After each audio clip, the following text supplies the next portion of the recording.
आज हम सीखेंगे कि पाइथन के प्रोग्राम की मदद से एक विकिपीडिया सर्च ऐप कैसे बनाएं। तो चलिए स्टार्ट करते हैं। तो उसके लिए सबसे पहले हम एक मॉड्यूल को डाउनलोड करना पड़ेगा जिसका नाम है विकिपीडिया। अगर आप विंडो इस्तेमाल कर रहे हैं तो अपना कमांड प्रॉम्प्ट ओपन कर लीजिए और उसमें एक कमांड लिखिए पिप स्पेस इंस्टॉल स्पेस विकिपीडिया। ये लिखने के बाद एंटर प्रेस कर दीजिएगा, ये आपका डाउनलोड होना स्टार्ट हो जाएगा।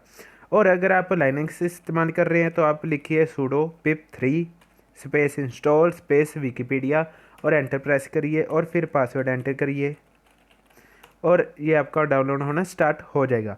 ये मेरे पास पहले से डाउनलोड है इसलिए रिक्वायरमेंट ऑलरेडी सेटिस्फाइड शो कर रहा है, तो मैं इसको अब क्लोज़ करता हूँ और आईडी ओपन करूँगा। आप कोई भी आईडी इस्तेमाल कर सकते हैं, वो आपकी मर्जी है। मैं यहाँ पर विजुअल स्टूडियो कोड इस्तेमाल कर रहा हूँ तो मैंने उसको ओपन कर लिया है। और ओपन करने के बाद सबसे पहले मैं इस एम्प्टी फाइल को करूँगा सेव। तो उसके लिए मैं सेव पर जा रहा हूँ और कर रहा हूँ सेव। आप इसको कहीं पर भी और किसी भी नाम से सेव कर सकते हैं, वो आपकी मर्जी है। मैं इसको विकी के नाम से सेव कर रहा हूँ, wiki.py, बट एंड में .py लगाना मत भूलिएगा। अब ये हो चुकी है सेव। अब हम इंपोर्ट करेंगे मॉड्यूल्स जो कि हमारी मदद करेंगे एक विकिपीडिया सर्च GUI बनाने में हेल्प। तो उसके लिए जैसे कि ये GUI एप्लीकेशन है तो सबसे पहले मैं इंपोर्ट करूँगा टिकइंटर, जो कि एक मॉड्यूल है जिसकी मदद से हम कोई भी GUI क्रिएट करते हैं। वैसे तो पाइथन में बहुत सारे ऐसे मॉड्यूल्स हैं लेकिन मैं टिकइंटर इस्तेमाल कर रहा हूँ। मैं टिकइंटर का एज एक छोटा नेम ले रहा हूँ एज TK, ताकि मुझे जब भी टिकइंटर का कोई भी फंक्शन इस्तेमाल करना है तो मैं सिंपली TK डॉट से उस फंक्शन को इस्तेमाल कर सकूँ। तो अब मैंने इसको जूम इन भी कर दिया है थोड़ा सा, ताकि आपको अच्छे से विजिबल हो सके, इसीलिए मैं थोड़ा सा और कर देता हूँ। अब हम इंपोर्ट करेंगे हमारा डाउनलोड करा हुआ वेरिएबल। तो उसके लिए मैं लिख रहा हूँ इंपोर्ट विकिपीडिया। अब ये मॉड्यूल करेगा क्या? ये मॉड्यूल करेगा ये कि विकिपीडिया से सर्च करेगा और हमें रिज़ल्ट को पास कर देगा, मतलब कि रिज़ल्ट रिटर्न करेगा। तो अब हम यहाँ पर लिखते हैं अपनी एक वेरिएबल डिक्लेयर करेंगे। आप कोई भी नाम का वेरिएबल डिक्लेयर कर सकते हैं, वो आपकी मर्जी है। मैं GUI नाम का वेरिएबल डिक्लेयर कर रहा हूँ और इसको मैं इंस्टांस या फिर आप कह सकते हैं ऑब्जेक्ट बनाऊंगा। टिकइंटर की एक क्लास है कैपिटल T और K। ये क्लास है TK की जिसमें कि स्टोर होगी आपकी बाय डिफ़ॉल्ट विंडो, मतलब कि एक विंडो होगी और उसमें ये मिनिमाइज मैक्सिमाइज और क्रॉस बटन होगा। तो वो इसको हमने बना लिया ऑब्जेक्ट। अब मैं उसको देना चाहता हूँ टाइटल, अपनी विंडो को एक टाइटल देना चाहता हूँ। तो उसके लिए मैं लिख रहा हूँ GUI डॉट टाइटल। ये एक फंक्शन है TK का, इस वाली क्लास का, और इसमें मैं पास करूँगा अपना टाइटल। इन डबल कोट्स में आप कोई भी टाइटल पास कर सकते हैं, वो आपकी मर्जी है। मैं टाइटल दे रहा हूँ विकिपीडिया सर्च। मैंने जैसे यहाँ पर टाइटल ले लिया विकिपीडिया सर्च। आप कोई भी टाइटल ले सकते हैं, वो आपकी मर्जी है, ज़रूरी नहीं है कि यही लेना है। तो ये तो हमने ले लिया। अब मैं लगाना चाहता हूँ एक लेबल जो कि होगा हमारे लेफ्ट हैंड साइड पे, जिसमें जो कि होगा क्वेरी, मतलब कि यूज़र को बताएंगे कि यहाँ पर एंटर करो अपनी क्वेरी। तो उसके लिए मैं लिख रहा हूँ एक वेरिएबल डिक्लेयर कर रहा हूँ label is equal to TK का एक फंक्शन है label, TK dot capital A label. इसमें कि मैं सबसे पहले एक आर्गुमेंट पास करूँगा GUI, जो कि ये वाला वेरिएबल है। अब ये पास इसलिए करना पड़ रहा है क्योंकि कई बार होता है कि बड़ी एप्लीकेशन में काफ़ी सारी विंडोज़ होती हैं, मतलब कि काफ़ी सारी ऐसे विंडोज़ होती हैं।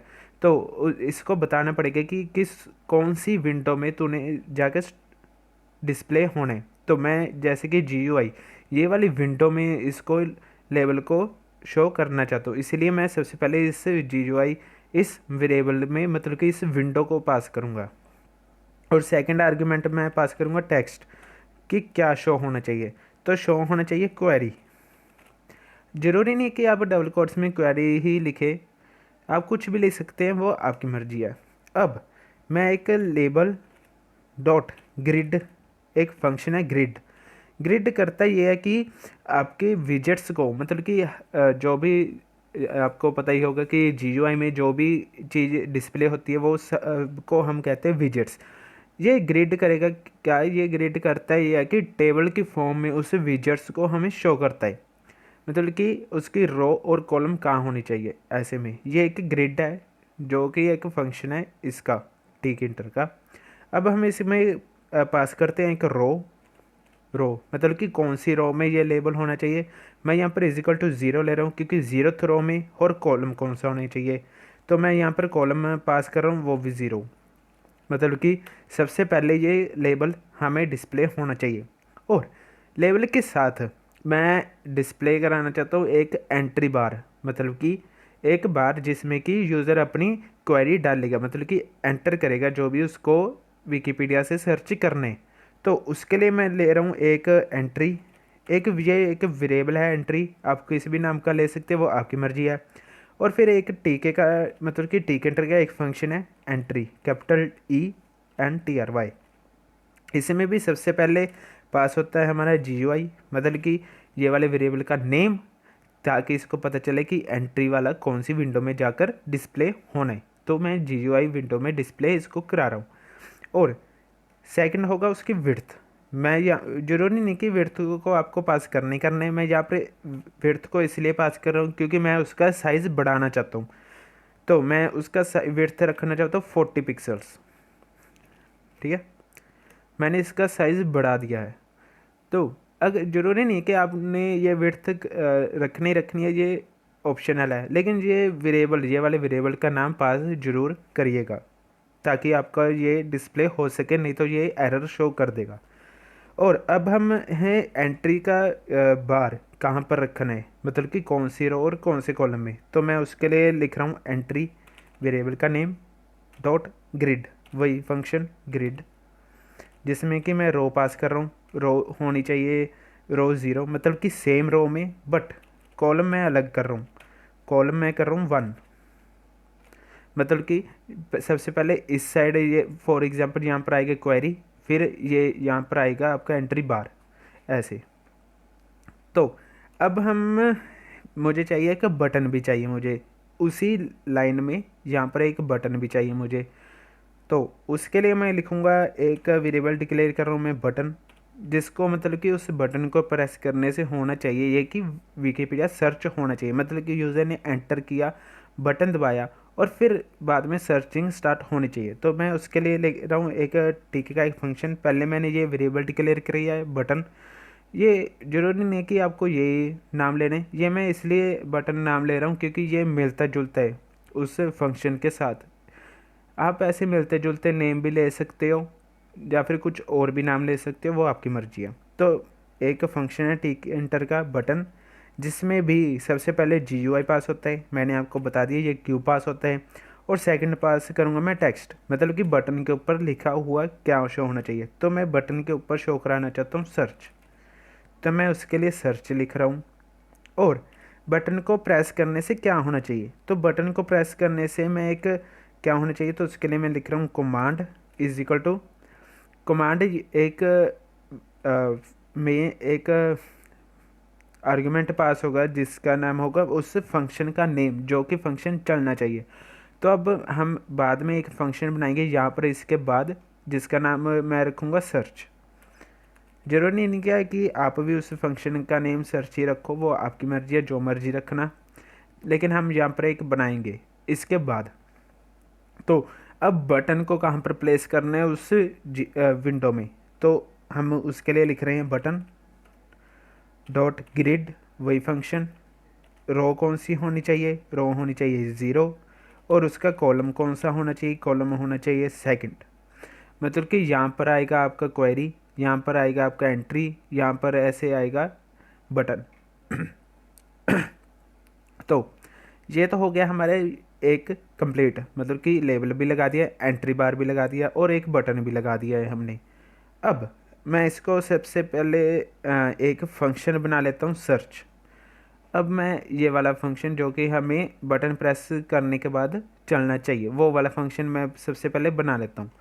तो उसके लिए मैं यहाँ पर जा रहा हूँ, अब कहीं पर भी बना सकते हैं आप, सबसे टॉप पर भी बना सकते हैं, वो आपकी मर्जी है, लेकिन इस बटन से पहले पहले बनाइएगा। आप इसके बाद भी कहीं पर भी बना सकते हैं, बट इस बटन से पहले पहले ही बनाइएगा ये फंक्शन। तो मैं उसके लिख रहा हूँ डिफाइन सर्च, एक फंक्शन है जिसमें कि विकिपीडिया से हम करेंगे सर्च। तो सर्च करने में ये भी हो सकता है कि कई बार इंटरनेट नहीं चलता है या फिर होता ही नहीं है, तो उसके लिए हमें एक एक्सेप्शन आ जाएगी, मतलब कि हमारा प्रोग्राम चलेगा नहीं। तो उसके लिए हम एक्सेप्शन हैंडलिंग लगाते हैं, जिसके लिए मैं लिख रहा हूँ ट्राई। ट्राई मतलब होना चाहिए ये कि अगर सारा कुछ ठीक है, नेट भी अच्छा है और आपकी क्वेरी भी ठीक है, मतलब कि स्पेलिंग्स मिस्टेक नहीं है या फिर कुछ नहीं है, तो क्या हो, तो उसके लिए मैं लिख रहा हूँ ट्राई। अगर आपका सारा कुछ सही रहा तो ट्राई होगा। तो ट्राई में सबसे पहले मैं एक वेरिएबल डिक्लेयर कर रहा हूँ क्वेरी नाम का। अब किसी भी नाम से डिक्लेयर करे, वो आपकी मर्जी है। क्वेरी में मैं अब स्टोर करा रहा हूँ जो भी यूज़र एंटर करेगा, कहाँ पर एंटर करेगा, इस एंट्री विजिट में। तो ये जो भी इसमें लिखे वो कहाँ पर आकर स्टोर होना चाहिए, वो स्टोर मैं चाहता हूँ कि यहाँ पर हो। तो उसके लिए मैं लिख रहा हूँ ये वाले वेरिएबल का नेम एंट्री डॉट गेट, मतलब कि जो भी वहाँ पर लिखा हो वो आकर इस क्वेरी में स्टोर हो जाए। तो हमने क्वेरी में जो भी यूज़र ने लिखा वो स्टोर करवा लिया है। तो अब मैं एक और वेरिएबल लूँगा जिसका नाम रखूँगा मैं रिज़ल्ट। आप कोई भी ले सकते हैं, वो आपकी मर्जी है इसका नेम। तो इस रिज़ल्ट में होगा क्या, इस रिज़ल्ट में होगा ये कि जो भी विकिपीडिया हमें सर्च करके जो भी शो कराना चाहता होगा वो इसमें आकर स्टोर होगा, मतलब कि विकिपीडिया में जो भी इंफॉर्मेशन होगी वो आकर इस रिज़ल्ट वेरिएबल में स्टोर होगी। तो उसके लिए मैं लिख रहा हूँ विकिपीडिया वेरिएबल मॉड्यूल का नेम, ये वाले मॉड्यूल का नेम डॉट, इसका एक फंक्शन है समरी, जिसमें कि पास होगा हमारा, ये एक फंक्शन है विकिपीडिया मॉड्यूल का जिसमें कि एक आर्गुमेंट पास होगा जो होगा ये कि ये वाला वेरिएबल का नेम क्वेरी, मतलब कि यूज़र ने क्या पूछा है, मतलब कि आप सर्च क्या करना चाहते हो वो। इस यहाँ पर आप सिंपली सीधा भी मतलब पास कर सकते हो क्या आपको सर्च करना है, लेकिन इससे होगा कि अगर आप यहाँ पर सिंपली डबल कोट्स में पास करोगे तो उसका कोई फ़ायदा नहीं है, क्योंकि वो यूज़र से नहीं, वो आप प्रोग्राम में डाल रहे हो। और अगर आपको प्रोग्राम वैसे ही चला कर देखना तो आप सिंपली डबल कोट्स में भी डाल सकते हो, लेकिन मैं यहाँ पर एक वेरिएबल में यूज़र से ले रहा हूँ और उस वेरिएबल को पास कर रहा हूँ। अब ये होगा ये कि जो भी उसकी क्वेरी होगी वो समरी, मतलब कि उसकी एक छोटी सी समरी बनाकर विकिपीडिया रिटर्न करेगा। वो रिटर्न हुआ यहाँ पर आकर स्टोर होगा इस वेरिएबल में। अब इसके बाद हमें डिस्प्ले भी कराना है यूज़र को, तो उसके लिए मैं लिख रहा हूँ एक यहाँ पर डिस्प्ले कराने के लिए मैं यहाँ पर एक बना देता हूँ टेक्स्ट ग्रिड, मतलब कि टेक्स्ट विजेट। तो उसके लिए मैं एक वेरिएबल डिक्लेयर कर रहा हूँ टेक्स्ट। आप किसी भी नाम का कर सकते हैं, वो आपकी मर्जी है। टी का एक फंक्शन है टेक्स्ट। ये टेक्स्ट करेगा क्या, मतलब इसमें भी हम पास करेंगे GUI, और इसकी भी एक विड्थ होगी। विड्थ मैं इसकी, क्योंकि मैं इसको मतलब कि थोड़ा सा इसकी चौड़ाई बढ़ाना चाहता हूँ, इसलिए मैं विड्थ ले रहा हूँ इसकी 50। ज़रूरी नहीं है कि ये विड्थ आपको लेनी है, ये ऑप्शनल है। मैं इसके थोड़ा सा बढ़ाना चाहता हूँ इसलिए ले रहा हूँ। ये टेक्स्ट करेगा क्या, ये टेक्स्ट करेगा, ये वाला फंक्शन टेक्स्ट करेगा ये कि हमें एक फील्ड दे देगा, मतलब कि एक खाली बक्सा सा दे देगा जिसमें होगा कि टेक्स्ट हम रख सकते हैं। वो कि खाली होगा लेकिन उसमें हम बाद में टेक्स्ट उसमें इनपुट कर सकते हैं। तो ये हमें शो कहाँ पर होना चाहिए, तो उसके लिए हम वेरिएबल का नेम टेक्स्ट डॉट ग्रिड करेंगे, मतलब कि हमें उससे GUI में शो कहाँ पर हो। तो उसके लिए मैं सबसे पहले रो ले रहा हूँ, रो 1, मतलब कि उसके नीचे शो होना चाहिए, ये वाली लाइन के नीचे, इसलिए मैं रो 0 की जगह 1 ले रहा हूँ। और उसका कॉलम कौन सा होना चाहिए, मैं चाहता हूँ कि उसका कॉलम हो 0, मतलब कि रो तो नीचे वाली हो लेकिन उसका कॉलम में सबसे पहले वाला हो, इसीलिए मैं ये ले रहा हूँ। तो अब हम वापस अपने फंक्शन में चलते हैं। तो हमने रिज़ल्ट में तो रख लिया इसको। अब मैं चाहता हूँ कि यूज़र को दिखे, तो हम क्या करेंगे, हम उस टेक्स्ट फील्ड में जो कि हमने यहाँ पर बनाई है ये वाली टेक्स्ट फील्ड, इसमें जाकर ये सारा कुछ शो हो। तो उसके लिए मैं ये वाला टेक्स्ट ये वाले वेरिएबल का नेम है, तो टेक्स्ट डॉट कर रहा हूँ मैं, डॉट इंसर्ट कर रहा हूँ, फिर मैं text dot insert, insert function करेगा ये कि ये इंसर्ट कर देगा उस टेक्स्ट में। तो इंसर्ट क्या होना चाहिए, मतलब कि सबसे पहले इसमें दो वेरिएबल्स पास होंगे। सबसे पहले ये होगा कि कहाँ पर इंसर्ट होना चाहिए, तो मैं उस ठीक है डॉट ई एन डी कर रहा हूँ, मतलब कि इंसर्ट हो जो भी उसका एंड पॉइंट हो। मतलब कि अगर आपको दो क्वेरीज चाहिए तो होगा ये कि फर्स्ट क्वेरी के जो भी लास्ट लाइन होगी, डॉट जो भी लास्ट होगा वहाँ पर जाकर इंसर्ट ये होगा, इसलिए मैं एंड लिख रहा हूँ। मतलब कि जहाँ पर भी वो टेक्स्ट लाइन एंड हो वहाँ से ये अगली शो करे। अगर वो फ्रेश है बिल्कुल, मतलब कि कुछ नहीं लिखा, तो भी ये ठीक है एंड करेगा ये कि फर्स्ट लाइन से ये आपको शो करना स्टार्ट कर देगा। और इसमें सेकंड आर्गुमेंट क्या पास होगा, हमारा रिजल्ट, मतलब कि शो क्या करना है आपको। तो मैं शो करना चाहता हूँ रिजल्ट को। तो ये तो हो गया हमारा ख़त्म, विकीपीडिया से सर्च भी कर लिया हमने और उसको यूज़र को दिखा भी दिया। और तब क्या होना चाहिए जबकि इंटरनेट काम ना करे, या फिर हो ये कि इंटरनेट काम नहीं कर रहा, या फिर क्वेरी यूज़र ने गलत पास कर दी, तो क्या होना चाहिए। तो होना चाहिए ये कि मैं उसके लिए मैं लिख रहा हूँ एक्सेप्ट। तो क्या हो, मतलब कि ये एक्सेप्शन हैंडलिंग है, ट्राई और एक्सेप्ट, इसको एक्सेप्शन हैंडलिंग कहते हैं। अगर तो सारे कुछ सही गया तो ट्राई वाला चलेगा, अगर सारे कुछ नहीं सही गया तो एक्सेप्ट वाला चलना चाहिए। तो एक्सेप्ट में होगा क्या, एक्सेप्ट में होगा ये कि ये एक एरर शो करेगा। तो एरर शो करने के लिए हम टी के इंपोर्ट करेंगे, टी इंटर का ही एक है। तो उसके लिए मैं लिख रहा हूँ इंपोर्ट टी फ्रॉम इंपोर्ट, तो मैं उसके लिख रहा हूँ फ्रॉम टिकिंटर, मतलब कि टिकिंटर की एक क्लास को इंपोर्ट करना चाहता हूँ। वो क्लास ये ऐसी है कि इसको अलग से इंपोर्ट करना पड़ता है। तो उसके लिए मैं लिख रहा हूँ import from tkinter import message box. ये क्लास है टिकिंटर की जो कि एक मैसेज बॉक्स ड्रॉ करता है, जिसमें कि हम एरर शो कर सकते हैं या फिर कुछ भी, मतलब एक बॉक्स बनाकर शो कर सकते हैं। तो मैं उसके लिए यहाँ पर ये तो हमने कर लिया है। अब मैसेज बॉक्स का एक फंक्शन है शो एरर का। शो एरर ये करेगा कि एक बॉक्स आपको शो करेगा जिसमें होगा ये कि इसके दो आर्गुमेंट्स होते हैं, एक तो होगा टाइटल और एक होगा मैसेज क्या होना चाहिए। एक एरर वाला बॉक्स आपको शो करेगा जिसका टाइटल होगा, मैं टाइटल भी एरर ही ले रहा हूँ। और उसका मैसेज क्या होना चाहिए, मैसेज होना चाहिए, मैं मैसेज शो कर रहा हूँ something went wrong, something went wrong, ये मैसेज शो होगा आपको। मैं ये सब कुछ आपको आउटपुट में दिखाऊंगा, टेंशन मत लीजिए। तो ये तो हो गया हमारा फंक्शन कंप्लीट। अब ये फंक्शन तो कंप्लीट हो गया है, अब हमने करना ये है कि हाँ, ये फंक्शन तो हो गया कंप्लीट हमारा। अब हमने ये करना है कि हमारी GUI को एग्जीक्यूट करना है। जो भी हमने ये सारा कुछ इतना बड़ा बनाया है उसको एग्जीक्यूटेबल करना है, मतलब कि उसको रन करना है। तो उसके लिए मैं लिख रहा हूँ GUI हमारे इस वेरिएबल का नेम, ये वाले वेरिएबल का नेम डॉट एक फंक्शन है इसका मेन लूप। ये मेन लूप करेगा क्या, ये मेन लूप करेगा ये कि आपके लिए ये सारा कुछ इकट्ठा करके आपको शो कर देगा, मतलब कि एक तरह से एग्जीक्यूट कर देगा। तो अब हम इसको अब रन करके देखते हैं। तो उसके लिए हम चलते हैं रन पर और फिर स्टार्ट डिबग करेंगे। आप सिंपली F5 भी प्रेस कर सकते हो, वो आपकी मर्जी है। तो फिर मैं करूँगा पाइथन फाइल। अब आप थोड़ी देर में इसके आउटपुट देखेंगे। तो ये देखिए ये आउटपुट इसने शो कर दिया। अब इस आउटपुट में हो क्या रहा है, जैसे कि मैंने आपको बताया ये क्वेरी, ये देखो ये वाला लेबल रो ज़ीरो और कॉलम ज़ीरो, मतलब कि यहाँ पर आ गया है ये रो ज़ीरो पे और कॉलम भी इसका ज़ीरो है।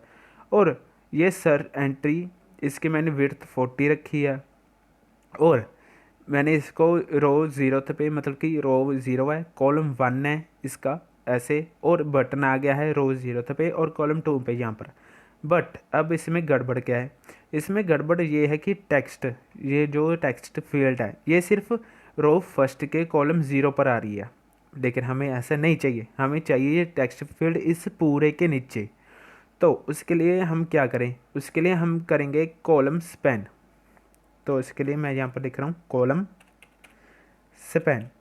अगर आप सोच रहे हो कि हम कॉलम ही बढ़ा देते हैं, 1 कर देते हैं या फिर 2 कर देते हैं, तो उसका कोई फ़ायदा नहीं है, क्योंकि वो सिर्फ उसके नीचे रहेगा, फिर आपकी GUI ख़राब हो जाएगी। तो हम कॉलम स्पैन इसलिए कर रहे हैं, कॉलम स्पैन करेगा ये कि उसकी ऑटोमेटिकली उसकी मतलब कि रोज़ कॉलम्स को इकट्ठा कर देगा। मतलब कि हम वहाँ पर कितने कॉलम्स थे, 3 कॉलम्स थे, तो मैं यहाँ पर लिख रहा हूँ 3 करेगा ये कि कॉलम स्पैन का 3 करेगा ये कि मतलब कि आपके वो 3 कॉलम्स थे 0 1 और 2, ये 3 करेगा ये कि उन तीनों को इकट्ठा करके एक ही कॉलम बनाएगा, वो कॉलम होगा 0, वो उन तीनों को इकट्ठा कर देगा।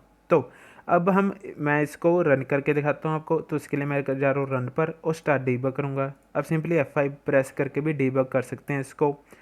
अब आप यहाँ पर देख सकते हो, ये देखो उसने करा ये कि ये इन तीनों को इकट्ठा करके एक कॉलम बना दिया है। अब आप यहाँ पर देख सकते हो, ये देखिए रो 0th पे कॉलम 1 पे आ गया हमारा लेबल क्वेरी, और रो 0 पे कॉलम 1 पे आ गया हमारा ये एंट्री बॉक्स, और रो 0 पे कॉलम 2 पे हमारा आ गया ये बटन, सर्च बटन, जिसका टेक्स्ट था हमारा ये सर्च, और ये आ गई हमारी ये वाली टेक्स्ट फील्ड। आपको दिखा देता हूँ ये वाली टेक्स्ट रो 0th पे जिसका कॉलम है 0, लेकिन कॉल स्पैन मतलब कि उसके इन तीनों का इकट्ठा आ गया है 3। तो अब हम इसको इस पे कुछ सर्च करके देखते हैं। तो इसके लिए मैं यहाँ पर लिख रहा हूँ पाइथन प्रोग्रामिंग लैंग्वेज। ये लिखने के बाद मैं सर्च बटन पर क्लिक करूँगा। अब ये आपके इंटरनेट स्पीड पे डिपेंड होगा ये कि चलता है कि नहीं चलता, लेकिन मेरा शायद इंटरनेट नहीं चल रहा है, इसलिए समथिंग वेंट रॉन्ग का आ गया है ये। तो मैं इसके लिए ओके करता हूँ, कोई बात नहीं। ये आपको ये दिख गया कि अगर कुछ ना चले, कुछ गड़बड़ हो तो क्या होगा। तो मैं यहाँ पर दोबारा से सर्च करता हूँ, लैंग्वेज को हटा देता हूँ, इसलिए दोबारा सर्च करके देखते हैं। ये GUI जैसे कि आप देख सकते होगे कि ये बार बार एरर का मैसेज शो कर रहा है। तो वो इसलिए हो रहा है क्योंकि हमें यहाँ पर क्वेरी एंट्री डॉट गेट के साथ ब्रैकेट्स लगाना भूल गए थे। तो अब मैंने ये ब्रैकेट्स अब यहाँ पर मैंने लगा दिए हैं, आप मत भूलिएगा। तो इसके लिए ये हमें बार बार एरर शो कर रहा था। तो अब हम रन पे जाएंगे, स्टार्ट डीबगर करेंगे, पाइथन फाइल करेंगे। अब आप यहाँ पर देख सकते होगे कि अब ये एरर शो नहीं करेगा। तो ये डीबग हो चुका है, रन हो चुका है। तो मैं यहाँ पर लिख रहा हूँ पाइथन प्रोग्रामिंग। अब ये सर्च का बटन मैं क्लिक करता हूँ, तो ये सर्च होना शुरू हो गया है। अब ये आपके इंटरनेट की स्पीड पर डिपेंड है कि ये कितनी देर पर में सर्च करके आपको यहाँ पर शो कर रहा है। अब आप यहाँ पर देख सकते हो कि इसने सर्च कर दिया है। तो अब ये tk.end हमने क्यों लगाया है, ये हमने इसलिए लगाया है कि ये यहीं से मतलब कि फर्स्ट लाइन से एंड से ही जहाँ पर भी ये लाइन का एंड हो रहा है वहीं से अगली लाइन ये शो कर दे। अब यहाँ पर ये तो सब क्लियर था, इसलिए इसने यहाँ से शुरू किया है। अगर ये क्लियर सब कुछ ना हो तो क्या हो, तो मैं जैसे कि इसको इरेज करके, पाइथन को इरेज करके सी प्रोग्रामिंग लिखता हूँ, सी प्रोग्रामिंग। अब सर्च कर रहा हूँ। अब आप यहाँ पर एंड में यहाँ पर देख सकते हो ये एंड ने करा ये कि इस डॉट के बाद ही ये सी के बारे में शो करना शुरू करा है। अगर हम ये नहीं करते तो ये सी यहाँ से नहीं, ये इसके ऊपर ही या फिर इसको ओवरराइट करके शो करने शुरू कर देना था इसने। तो ये तो हो गया हमारी ख़त्म। तो अगर आपको इसका सोर्स कोड देखना है तो मैंने उसका लिंक डिस्क्रिप्शन में दे दिया है। अगर आपको ये वीडियो अच्छी लगी हो तो प्लीज़ इसको लाइक कीजिए और मेरे चैनल को सब्सक्राइब कीजिए ऐसे और सारी वीडियोस के लिए। Thanks for watching this video, thank you.